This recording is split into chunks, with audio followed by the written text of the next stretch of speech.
राधा का पति कौन था? ये एक ऐसा सवाल है जिसका जवाब आज तक मिल नहीं पाया है और वजह है हर विद्वान का इस सवाल पर अलग जवाब देना, और वो भी किसी आधार के साथ। राधा के पति का नाम किसी के अनुसार अभिमन्यु है तो किसी के अनुसार रायान। कोई कहता है कि राधा के पति भगवान श्री कृष्ण स्वयं थे, तो कोई कहता है कि राधा के पति चंद्रसेन थे। तो आइए अपनी इस रिपोर्ट में हम आपको बताते हैं कि किस नाम का किस ग्रंथ या पुराण में जिक्र है। इसके बाद आप खुद ये फैसला कीजिएगा कि राधा का पति है कौन।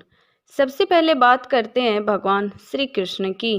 श्री कृष्ण और राधा के विवाह की कहानी का उल्लेख मिलता है श्री गर्ग संहिता में।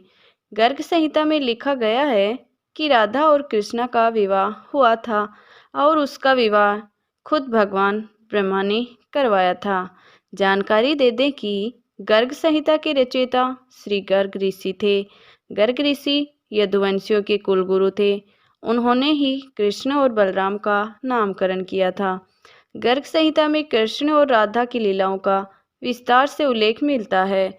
वहीं गर्ग संहिता में ये लिखा हुआ है कि एक बार जब नंदराय जी श्री कृष्ण को अपने कंधों पर बिठाकर घुमाने लेकर जा रहे थे, तब अचानक से बहुत तेज तूफान आया। ये तूफान कोई और नहीं बल्कि राधा रानी थी। जी हाँ, इस तूफान के पीछे राधा रानी छुपी हुई थी। गर्ग संहिता की आगे की कहानी के अनुसार राधा रानी भगवान ब्रह्मा के साथ श्री कृष्ण से विवाह करने आई थी। उस वक्त श्री कृष्ण बच्चे थे, लेकिन उन्होंने अपना बाल स्वरूप को त्याग कर किशोर स्वरूप ले लिया था और राधा से विवाह किया था। राधा और कृष्ण का विवाह भगवान ब्रह्मा ने भंडीर नाम के जंगल में करवाया। वहीं अब दूसरी कहानी का जिक्र करते हैं और बताते हैं कि वो दूसरा नाम जो राधा के पति के तौर पर लिया जाता है, ये नाम है अभिमन्यु। यूपी के नंदगांव के करीब 2 मील दूर जाटव नाम का एक गांव स्थित है। वहाँ के लोग भी ये दावा करते हैं कि उन्हीं के गांव के अभिमन्यु से राधा का विवाह हुआ था। वहाँ के स्थानीय लोगों के अनुसार गांव में कभी जटिला नाम की एक गोपी रहा करती थी। अभिमन्यु उन्हीं के ही पुत्र थे। राधा और अभिमन्यु का विवाह राधा के पिता वृषभानु ने करवाया था। कहते हैं कि अभिमन्यु राधा का विवाह तो हुआ, लेकिन अभिमन्यु कभी राधा की परछाई तक को भी छू नहीं पाए। मान्यता के अनुसार अभिमन्यु दिन भर के कामों में व्यस्त रहते थे और राधा रानी भी घर के कामों में लगी रहती थी।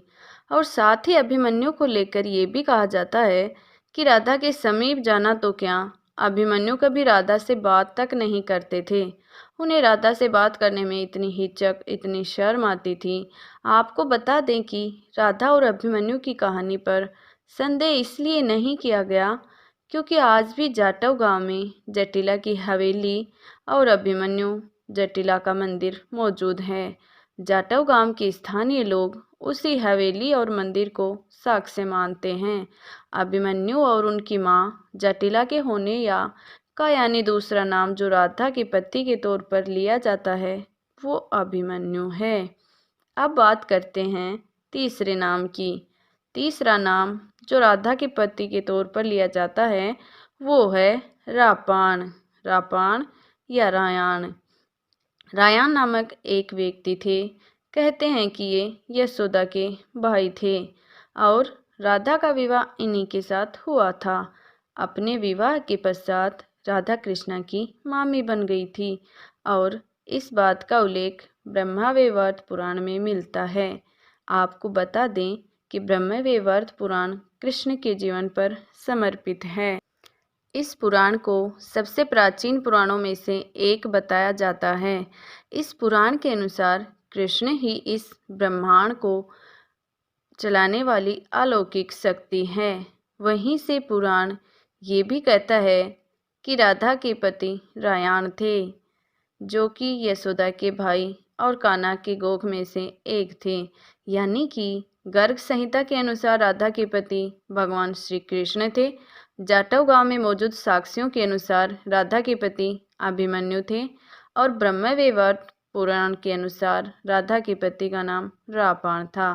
इन तीनों के अलावा जो 2 नाम राधा का पति कौन था जवाब में लिखा जाता है वो है चंद्रसेन और अन्वय।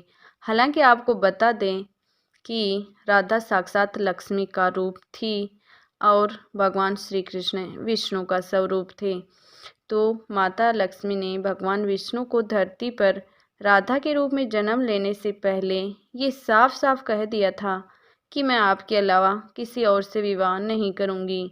और ये बात पद्म पुराण में लिखी गई है। यानी कि पद्म पुराण भी यही कहती है कि राधा का पति श्री कृष्ण ही थे। ऐसे में ये सब दावे अपने आप में एक रहस्य बन चुके हैं। एक ऐसा रहस्य जिसे कोई भी सुलझा नहीं सकता, जिसका जवाब स्वयं श्री कृष्ण भगवान या फिर राधा रानी के पास ही है। हमने अपनी इस रिपोर्ट में वो तमाम नाम बताए जो राधा के पति के रूप में लिए जाते हैं। अब आप ही फैसला कीजिए कि आपको कौन सा पुराण और कौन सी कहानी पर विश्वास करना है। आशा करते हैं आपको हमारी यह रिपोर्ट पसंद आई होगी। रोचक कथाओं की पूरी टीम आपके सुखद जीवन की कामना करती है। ऐसे ही वीडियो की सबसे पहले नोटिफिकेशन पाने के लिए हमारा चैनल रोचक कथाओं को सब्सक्राइब कर लीजिए। वीडियो को लाइक कीजिए एंड ज़्यादा से ज़्यादा शेयर कीजिए।